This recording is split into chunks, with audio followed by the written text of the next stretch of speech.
제가 목회를 하면서 교회 영적 뼈대를 세우라고 한다면 저는 두 가지 뼈대를 세울 겁니다. 먼저는 교회의 기초는 당연히 하나님의 사랑으로 세울 겁니다. 모든 교회는 마찬가지입니다. 가장 기초는 하나님의 사랑입니다. 근데 그 기초를 하나님의 사랑으로 세우는 것은 쉬운 일은 아니에요. 모든 성도들과 목회자가 함께 하나님의 사랑에 집중해야 교회의 기초가 세워집니다. 그렇게 하나님의 사랑으로 기초가 세워진다면 저는 말씀의 기둥을 세울 겁니다. 말씀으로 살아가는 삶. 성도들이 매일 말씀을 묵상하면서 그 안에서 하나님이 주시는 음성을 가지고 살아가는 그 말씀으로 살아가는 삶. 이 뼈대를 하나 세울 거고요. 또 하나는 정말 하나님께 미치도록 부르짖는 기도의 삶을 세울 겁니다. 앞으로 저는 이 제주제일교회를 그렇게 교회를 세워갈 겁니다. 제가 여러 곳에서 부교육자 생활을 하면서 느낀 건 이 구조, 하나님 사랑을 바탕으로 해서 말씀의 삶과 기도의 삶, 이 기둥이 잘 세워진 교회는 어찌됐든 천천히라도 교회가 튼튼하게 성장이 되고 교회 분위기가 다르다는 거예요. 그걸 느꼈습니다. 그래서 저는 오늘 히스기야의 상황을 보면서 기도에 대해서 같이 함께 은혜를 나눴으면 좋겠습니다. 여러분, 우리가 기도에 대한 설교는 정말 많이 들었잖아요. 저도 많이 설교를 했었고, 이젠 저희 기도하라는 말 이제 결론 다 알잖아요. 기도에 대한 설교는 결국 기도하자라는 결론 다 내리셨잖아요, 이미. 우리 기도에 대한 설교를 정말 많이 들었는데, 여러분 생각할 때 기도란 무엇이라고 생각합니까? 정의를 내린다면. 아마 대부분 많이 들었으니까 기도는 영적 호흡이다. 하나님과 대화다. 라고 이런 결론을 내리죠. 맞습니다. 우리는 기도의 정의를 너무나 잘 알고 있어요. 누군가가 우리한테 기도가 뭐예요? 라고 얘기하면 너무 잘 설명할 것 같아요. 그런데 막상 삶을 보면 기도의 중요성을 모르는 사람처럼 살아가요. 어려움이 생기면 기도의 자리로 나가야 되는데 그것이 아니라 그 자리에 주저앉게 된다는 거죠. 오늘 히스기야 왕의 기도를 보면서 우리가 왜 기도해야 되는가를 명확하게 깨닫는 시간이 되기를 축복합니다. 지금 히스기야 왕의 상황을 한번 볼게요. 지금 히스기야 왕의 상황을 보면 단순히 힘들다 이 정도 아니에요. 조금 힘드네? 그냥 힘든 상황이 아닙니다. 지금 히스기야 왕의 상황은요, 유다라는 나라가 존폐에 걸린 겁니다. 유다라는 나라의 존폐가 걸린 최악의 풍전등화 상태입니다. 그러니까 지금 히스기야 왕이 어떤 선택을 하느냐에 따라서 유다가 없어질 수도 있고 세워질 수도 있는 거예요. 되게 중요한 시점에 서 있습니다. 지금 히스기야 왕이 서 있는 그때 처한 상황을 보면 이렇습니다. 히스기야 왕이 이제 오른 지 얼마 안 됐을 때 형제 국가인 이 북이스라엘이 아수르에 의해서 처참하게 멸망당하는 것을 목도하게 됩니다. 한번 심리적으로 한번 생각해 보자는 거예요. 히스기야 왕이 이제 왕이 돼서 얼마 안 됐는데, 몇 년 안 됐는데 옆에 있는 북이스라엘이 처참하게 아수르에 의해서 무너졌단 말이에요. 그러고 나서 히스기야 마음에 어떤 마음이 생길까요?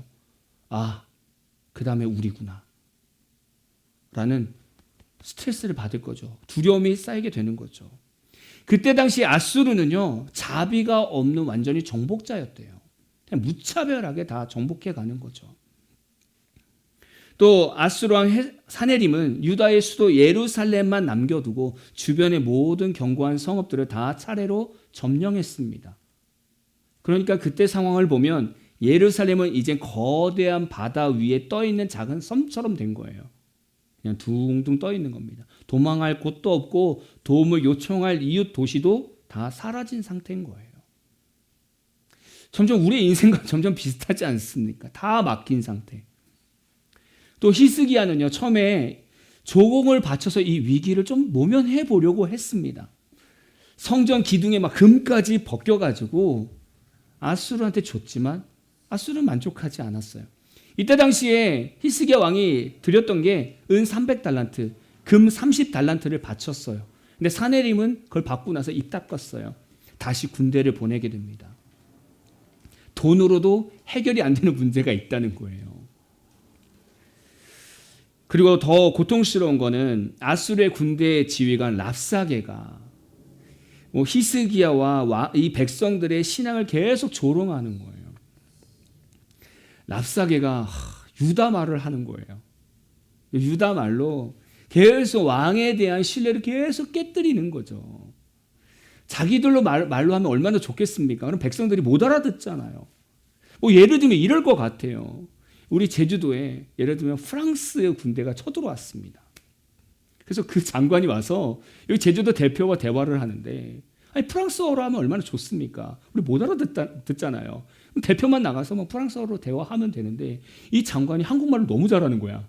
그래가지고 한국말로 협박하는 거예요. 너희들 우리한테 항복 안 하고 너희들 신을 버리지 않으면 너네 다 죽일 거야. 이 말 들으면 얼마나 겁납니까? 다 들었잖아요. 지금 그때 분위기가 이런 거예요. 백성들의 마음이 다 떨리고 히스기야도 다 무너지는 거죠. 여러분, 이 상황에 있을 때 히스기야 왕의 마음은 어떨 거라고 생각하십니까? 심리적인 상황은 어떨 거라고 생각하십니까? 제가 볼 때는 완전히 탈진 상태가 될 것 같고요. 와, 정말 극도의 스트레스 안에 있었을 것 같아요. 근데 우리가 이 성경을 읽으면서 제가 히스기야 왕을 묵상하면서 생각한 거는, 과연 히스기야 왕만 인생의 절벽 끝에 서 있는 것일까라는 생각을 했던 거죠. 저는 그렇지 않다고 봅니다. 현대의 이 성도들도 이 벼랑 끝에 선 성도들이 있을 거라는 거죠. 풀리지 않는 문제 가운데. 어떤 문제들이 있을까? 그냥 보편적인 문제는 이런 거죠. 어떤 중장년층 나이에 회사에서 갑자기 명퇴가 되는 겁니다. 한참 일할 나이에 회사에서 정리해고가 되는 거예요. 자녀들 대학교 보내야 되고 돈이 한참 들어가야 되는데 명예퇴직이 된 겁니다. 그 가장의 마음이 얼마나 무겁겠습니까? 앞으로 어떻게 먹여 살려야 될까? 그리고 어떤 성도는 자영업을 하는데 감당할 수 없는 임대료와 대출 이자가 계속 쌓여서 폐업을 하는 거예요. 이것만큼 낭떠러지는 없을 겁니다. 또 어떤 성도는 통장의 잔고가 바닥이 난 거예요. 이제 내일의 생계를 기약할 수 없는 상태인 거예요. 만약에 우리가 이런 상태라고 한다면 살 소망이 있겠습니까? 또 어떤 성도는 세상살이, 밖에서 사회생활하면서 기독교라는 이유만으로 다른 사람에 의해서 부당한 대우를 받게 되는 거죠. 저도 깜짝 놀랐던 건 뭐냐면, 저희 이거 리모델링 하면서 사택에 이제 화장실도 약간 리모델링을 했는데, 이제 저희가 계약을 하고 공사 기간을 이제 기다리고 있는데, 그 사장님과 같이 일하는 어떤 분이 교회에 리모델링을 한다고 하니까 안 가겠다는 거예요. 그래서 계약을 파기했습니다. 깜짝 놀라서 처음 경험한 겁니다. 그럴 수 있다라는 거. 저는 그럴 수 있다고 봐요. 제주도에서는. 또 어떤 성도는 좋은 의도로 남들을 도와줬는데 오히려 보따리를 내놓으라는 사람들도 생길 수 있는 거죠. 이런 어려움들이 늘 우리 삶 가운데 늘 도사리고 있습니다. 근데 환경도 문제인데 내 마음과 내 몸이 병드는 거예요. 그래서 아무것도 할 수 없는 거예요. 여러분, 몸만 아프다고 아무것도 못하는 게 아니에요. 마음이 심하게 아프면 아무것도 할 수가 없어요. 근데 이 모든 것이 복합적으로 우리 삶에 찾아온다면 그 성도는 살 소망이 생기겠느냐, 이런 거죠. 저는 히스기야와 똑같다고 생각합니다. 히스기야도 이런 상황이었을 것 같아요. 근데 보십시오. 히스기야가 이런 어려운 상황에 있을 때 누구를 찾아갔는가? 바로 하나님께 나아가서 기도하게 됩니다. 놀라운 건 뭔지 아십니까? 기도만 했는데 문제가 풀려버렸어요. 열왕기하 19장 35절 같이 읽겠습니다. 시작. 이 밤에 여호와의 사자가 나와서 아수르 진영에서 군사 18만 5천 명을 친지라. 아침에 일찍이 일어나 보니 다 송장이 되었더라. 와, 하나님께서 히스기야의 기도를 들으시고 하나님의 방법으로 아수르 군대를 끝내버리셨어요. 너무 기가 막히지 않습니까? 그래서 제가 자료들을 찾아봤습니다. 도대체 이때 무슨 일이 있었을까? 근데 어떤 자료들이 있었습니다. 뭐냐면 역사의 아버지라고 부르는 이 그리스 역사학자 헤로도토스는 이 사건과 유사한 맥락의 기록을 남겼다는 거예요. 그게 뭐냐면 사네립의 군대가 애굽과 유대의 어떤 유다 경계에서 들쥐떼에 습격을 받았다라는 거예요. 그래서 그 쥐들이 이 아수르 군대의 활끈과 이 방패끈을 다 갉아먹었다는 겁니다. 그래서 도망갈 수밖에 없었다는 거예요. 근데 그 고대 세계에서 이 쥐는 종종 흑사병과 같은 전염병처럼 생각했단 말이에요. 그러니까 좁은 진영에서 밀집되어 있을 때 그 18만 5천 명 대군 사이에서 이 급성 전염병이 발생했다면 하룻밤 사이에 군대가 괴멸 수준의 타격을 입을 수 있다고 의학적으로도 얘기하는 거예요. 그러니까 하룻밤 사이에 전염병이 돌았던 거고 쥐들이 다 갉아먹은 거예요, 무기들을. 그러한 어떤 역사적인 근거가 있다는 거예요. 아마 이 사건이 아닌가라고 얘기하는 거죠. 여러분 어찌됐든 간에 너무나 기가 막히지 않습니까? 하룻밤 사이에 18만 5천 명이 죽었습니다. 뭐 때문에? 히스기야의 기도 때문에. 하나님이 일하셔서. 우리는 이런 하나님을 믿고 있어요, 지금. 우리는 이런 하나님을 성경에서 만나고 있고 삶 속에서 만나고 있단 말이죠. 아니 뭘 두려워하십니까? 히스기야의 기도가 유다를 살리고요. 모든 문제를 해결해 버렸어요. 우리는 이 히스기야의 기도를 보면서 다시금 기도의 정의를 다시금 깨달아야 되죠. 여러분 성경에서 기도의 역사를 경험한 인물들은 너무나 많잖아요. 너무나 많은데 우리가 너무나 잘 아는 그냥 대표적인 인물 하면 두 사람 보면 한나, 아이를 못 낳는 한나를 한번 보자는 거예요. 지금도 마찬가지 애를 낳지 못하면 여성으로서 너무나 마음이 아픈데 이 당시에는 아들을 낳지 못하면 여자의 역할을 못한다고 생각을 하죠. 무시를 당할 수밖에 없고요. 하필이면 옆에 있는 다른 마누라 분인나가 아이를 먼저 낳았어요. 한나는 아이를 낳지 못하고 있고 얼마나 속상한지 그 분인나가 또 무시까지 합니다. 그러니까 한나가 이 출산의 문제를 푸는 방법은 다른 게 아니었습니다. 약을 먹는 것이 아니라 계속 하나님 앞에 나아가서 기도하는 것밖에 없었던 거예요. 그 기도를 통해서 사무엘을 얻게 되잖아요.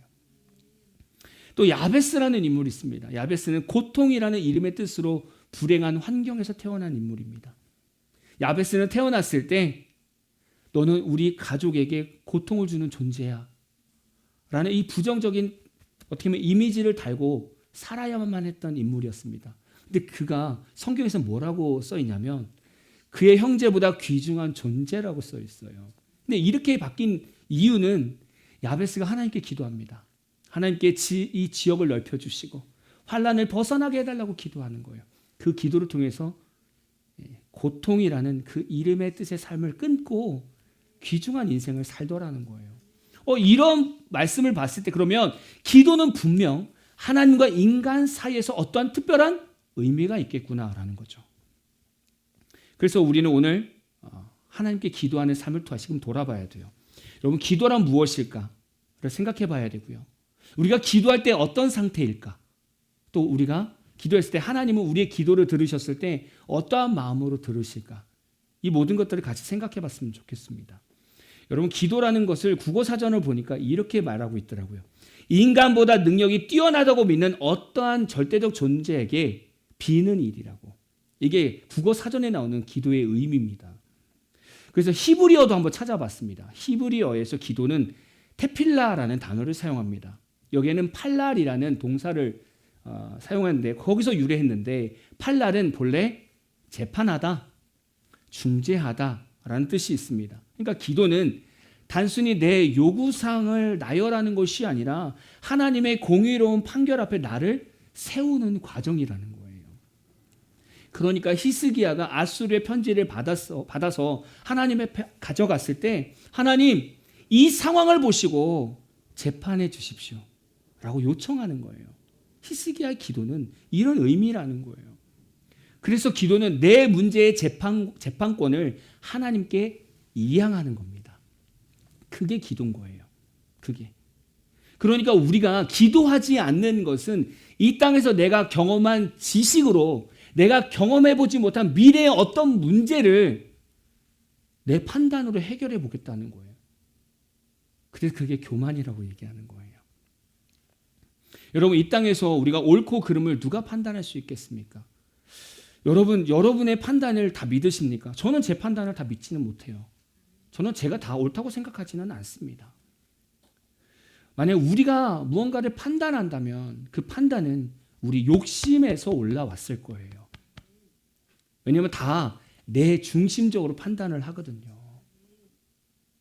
그래서 기도는 우리에게 새로운 길을 제공하는 겁니다. 우리가 기도할 때 그때 그 문제는 내 판결을 내겠다는 것이 아니라 하나님께 판결권을 드리겠다는 거예요. 그리고 두 번째, 헬라어로 한번 기도를 보니까 프로시코마이라고 얘기합니다. 이 단어는 신약의 기도라고 하는 단어를 대표적으로 쓰는 단어가 이 프로시코마입니다. 여기는 두 단어가 합쳐져 있었대요. 프로스라고 해서 뭐뭐를 향해 가까이, 그리고 유코마이, 바라다, 서원하다 라는 단어가 합쳐졌대요.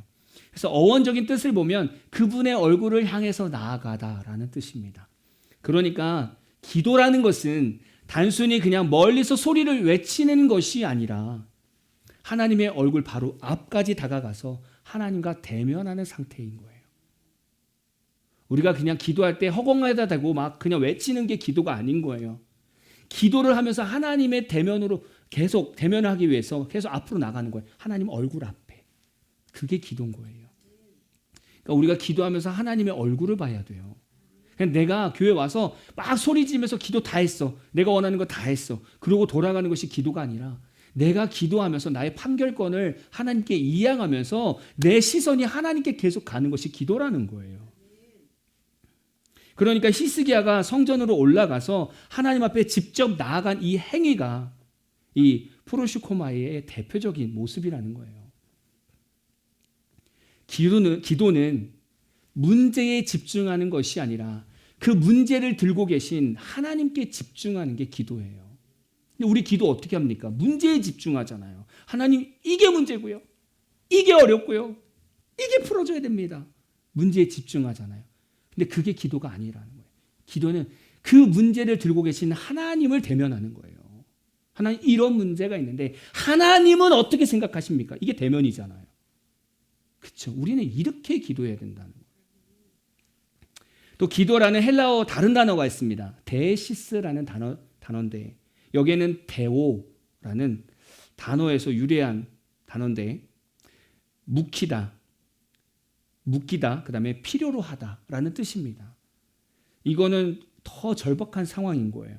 그러니까 자신이 아무것도 할 수 없는 무력한 상태임을 인정하고 오직 하나님만이 그 결핍을 채워주실 수 있는 분이라고 고백하는 거예요. 그게 간구예요. 그게 간구. 그러니까 우리가 간구할 때 하나님 저 이거 필요합니다. 저거 필요합니다라고 기도하는 게 그게 간구가 아니라 거기에는 하나님 저는 이 문제를 풀 수 없는 무력한 사람입니다. 나 자신을 먼저 인정하고 이거를 채워주고 이거를 해결해 주실 분은 하나님밖에 없습니다라고 고백하는 게 기도라는 거예요. 아수르 군대 18만 5천 명 앞에 있었던 이 히스기야, 그 히스기야가 느꼈던 완벽한 무력감이 이 데시스의 시작점이라는 거예요. 아, 이 18만 5천 명 안에 나는 아무것도 할 수 없구나. 이 18만 5천 명 군대 안에 앞에서 나는 아무것도 할 수 없는 존재구나. 그 히스기야가 처음 느꼈던 그 상황에서 기도해야 된다라는 거예요. 그게 기도라는 거예요. 그렇다면 히스기야가 기도할 때, 그리고 우리가 기도할 때 우리의 기도는 하나님께 어떻게 보여질까? 먼저는 우리가 기도할 때 하나님의 영광을 구하는 소리로 들린다는 거예요. 열왕기하 19장 19절 한번 같이 읽어보겠습니다. 시작. 우리 하나님 여호와여 원하건대 이제 우리들 그의 손에서 구원하옵소서. 그리하시면 천하 만국이 주 여호와가 홀로 하나님이신 줄 알리이다 하니라. 히스기야 왕이 기도할 때 그의 내용은 뭐였냐면 자신들을 구원하셔서 홀로 하나님이 영광 받으시라는 거예요. 하나님께서 이 문제를 푸셔서 홀로 영광 받으시는 하나님이 되시라는 겁니다. 근데 하나님께서 이 히스기야의 기도를 들었을 때 어떻게 들려지냐면 이런 거예요. 자신의 안위보다 하나님의 이름에 모욕당하는 것에 가슴 아파하는 아들의 마음을 느끼는 거예요. 아들의 마음을. 이 아들이 내 이름 모욕당하는 것에 마음 아파하는구나 라고 들리는 거예요. 그래서 하나님이 문제를 해결하시면서 영광을 받으시는 거죠. 그래서 기도는 하나님께 영광을 돌리는 삶으로 이어집니다. 우리가 기도만 잘해도 우리가 하나님께 영광을 돌릴 수 있다라는 거죠. 한번 생각해보면 저도 마찬가지인 것 같아요. 이 교회에 작년 11월에 부임해서 정신없이 리모델링을 하면서 끝나고 나서도 마찬가지지만 제 입에서 나온 고백은 하나님이 다 하셨습니다. 하나님이 붙여주셨습니다. 하나님이 다 일해 주셨습니다. 저는 이 고백밖에 없었어요. 근데 우리가 이 공사를 할 때 우리 성도들은 뭐 했느냐? 기도했잖아요. 하나님 이것이 완전하게 잘 안전하게 끝날 수 있도록 기도했잖아요. 나머지는 하나님이 하셨잖아요. 하나님은 그 영광을 받으신다는 거예요. 어려움이고 문제가 생길 때 우리가 기도하면 하나님은 그 마음 보시고 그 기도를 들으시고 아, 내가 이래서 영광 받을 타이밍이 생겼구나라고 보시는 거죠. 그래서 하나님 방법으로 일해 가신다는 거예요. 그리고 다 풀고 나서 우리를 통해서 영광 받으시는 거죠. 하나님이 다 하셨습니다. 근데 그게 기도인 거예요. 우리가 보통 성도들이 문제 앞에서 기도할 때 어떻게 기도합니까? 아마 기도를 좀 아직 모르시는 분들은 아까 앞에서 말씀드렸던 것처럼 이거 해주세요. 저거 해주세요. 저 이거 어렵습니다. 보통 이렇게 기도해요. 근데 기도를 많이 하신 분들은 어떻게 기도하냐면 하나님 제가 빚이 있습니다. 제가 열심히 살았고 제가 이 빚을 왜 졌는지 아시죠? 근데 하나님 제가 이거를 제대로 갚아나가지 못하면 저는 하나님의 백성입니다. 그래서 제가 다른 사람들에게 그리스도인으로서 본이 되지 않고 하나님의 욕되게 될 것 같습니다. 하나님 그래서 이 문제를 풀어야 될 것 같습니다. 하나님 풀어주십시오. 이렇게 기도하더라는 거예요. 좀 다르지 않습니까? 그죠? 기도가 다르다는 거예요. 그러니까 하나님 그 기도를 들으셨을 때 어떻게 생각하실까요? 맞아. 우리 자녀들이 세상에 나가서 빛과 소금의 역할을 해야 되는데 맞다. 이렇게 듣지 않겠습니까?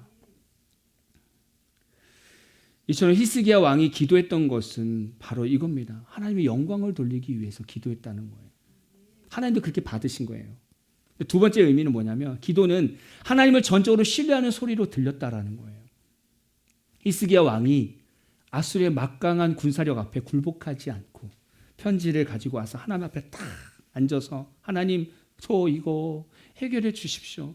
얘들이 자꾸 하나님 욕해요. 하나님 이거 해결해 주세요. 이렇게 기도하는데 하나님께는 어떻게 들리느냐? 이야, 히스기야가 나를 신뢰하는구나. 야, 히스기야가 나를 믿는구나. 주변 국가에게 도움을 요청하는 것이 아니라 나한테 왔구나. 나한테. 나를 신뢰하는구나. 그렇게 이 기도가 들렸다라는 거예요. 예를 들면 어린 딸이 있습니다. 아주 어린 딸이 병 음료수를 막 따고 있는데 아무리 노력해도 못 따는 거예요. 그래서 이 어린 딸이 그 병 음료수를 들고 아빠에게 다가와서 아빠 따뜻해요. 이렇게 하는 거예요. 아빠 이거 좀 따뜻해요. 이렇게 하는 거예요.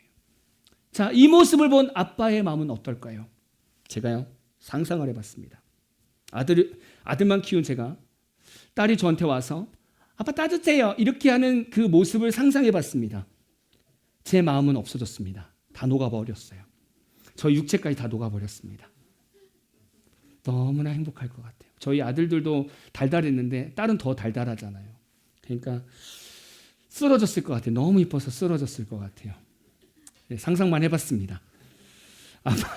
아빠를 믿기 때문에 딸이 아빠를 찾는 거예요. 그래서 아빠 이거 좀 따주세요.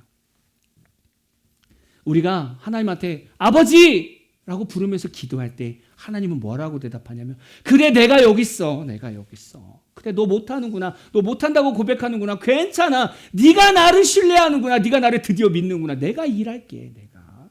걱정하지 마. 그렇게 기도를 들으신다는 거예요. 그렇게. 제가 목회하면서 때로는 제가 왜 마음이 무너질 때가 왜 없었겠습니까? 정말 힘들면요. 기도가 안 나와요. 정말 마음이 힘들면 하나님 저 인간이요. 목회자들한테 이렇게 했고요. 하는 일이요. 이렇게 됐습니다. 이거 안 나와요. 그리고요. 기도할 때 그냥 아버지밖에 안 나와요. 아버지. 그것도 크게도 안 나와요. 아버지 이거밖에 안 나와요. 근데 하나님 뭐라고 하냐면 알아. 내가 알아. 힘들었지. 외로웠지. 내가 해결할게. 걱정하지 마. 그렇게 말씀하시더라고요. 그 음성 듣는 순간 마음이 그냥 막 사르르 녹아지면서 끝났어요. 그냥 마음이 다 풀려버렸어요. 우리가 기도하면 하나님은 우리가 하나님을 믿는다라고 들으시는 거예요. 그래서 기도하자고 하는 거예요. 현대 기독교인들에게는 이렇게 기도하는 시간들이 많습니다. 우리 주일 예배 때도 같이 기도하죠. 새벽 기도가 있지요.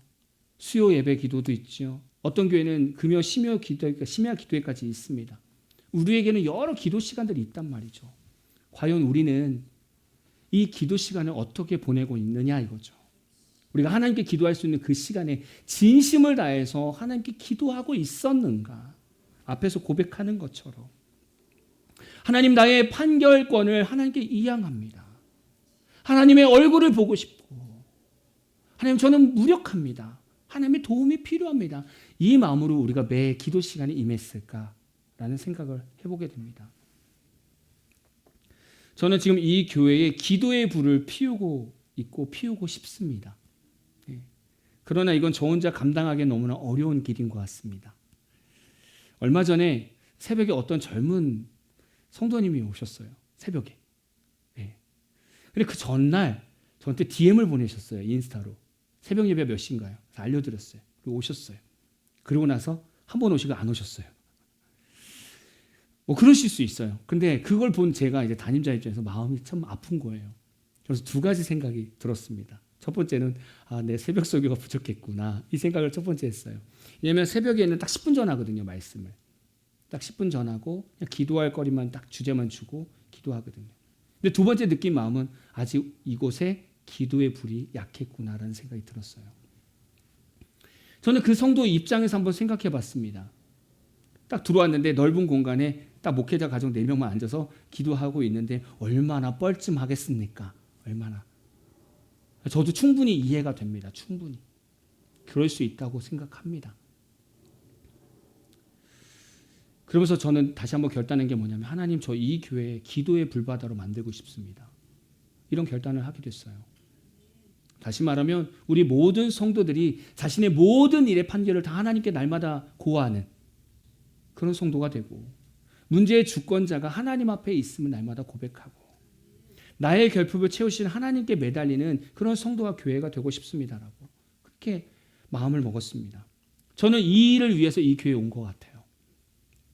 제가 가지고 있는 성대의 능력 안에서, 체력 안에서 늘 부르짖으며 기도하겠습니다. 이 성대가 언제 나갈지 모르겠고 이 체력이 언제 고갈될지 모르겠지만 이 교회를 살리기 위해서 한번 열심히 부르짖어 보겠습니다. 그럼 여러분도 같이 동참해 주셨으면 감사하겠습니다. 여러분, 기도의 반대는 무엇일까요?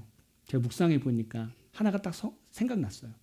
여러분, 기도의 반대는 기도 안 하는 거 아니야? 이렇게 생각할 수 있는데 기도의 반대는 근심입니다. 왜냐하면요, 근심과 기도는 주어가 달라요. 주어가. 근심은 내가 이 문제를 어떻게 해결하지? 라는 것부터 시작합니다. 근데 기도는 하나님이 이 문제를 어떻게 풀어가실까? 라고 시작한다는 거예요. 주어가 달라요. 주어가. 그래서 이번 한 주간 동안은 특별 저녁 기도회를 합니다. 주제는 아까도 말씀드렸지만 가장 깊은 결핍을 가장 거룩한 체험으로 라는 주제로 가는데, 우리 내면에 여러 가지의 아픔이 있겠지만 비참함, 절망감, 소외감, 무력감, 불안감, 이 5가지를 이번 기도회를 통해서 해결하려고 합니다. 우리 안에는 이 5가지 감정 중에 하나 이상은 있을 겁니다. 근데 이 감정이 해결되지 않으면 하나님의 일을 할 수 없다는 거예요. 왜냐하면 늘 그 자리에서 무너지니까. 그 감정에서 무너져 버리니까. 그래서 이걸 가지고 우리가 기도하려고 합니다. 우리 내면이 변화되지 않으면 우리 삶이 변화되지 않아요. 그래서 전후반기로 이렇게 기도하려고 하는 겁니다. 여러분도 이 기도에 참석하셔서 정말 딴 때 해보지 못했던 기도의 생활을 했으면 좋겠어요. 정말 목소리 높여서 막 그냥 펑펑 울면서 소리 지르며 기도하는 그런 시간이 됐으면 좋겠습니다. 그래서 이 시간 통해서 기도의 문도 열리고요. 기도의 맛도 경험하는 그런 시간이 됐으면 좋겠습니다. 우리 각자에게는 작고 큰 문제들이 있고 기도 제목들이 있습니다. 오늘 말씀을 생각하시면서 한 주간 살아가실 때 온전한 기도의 마음을 갖고 하나님 앞에 나아가서 하나님의 크신 은혜를 경험하는 저와 여러분 되기를 진심으로 축복합니다.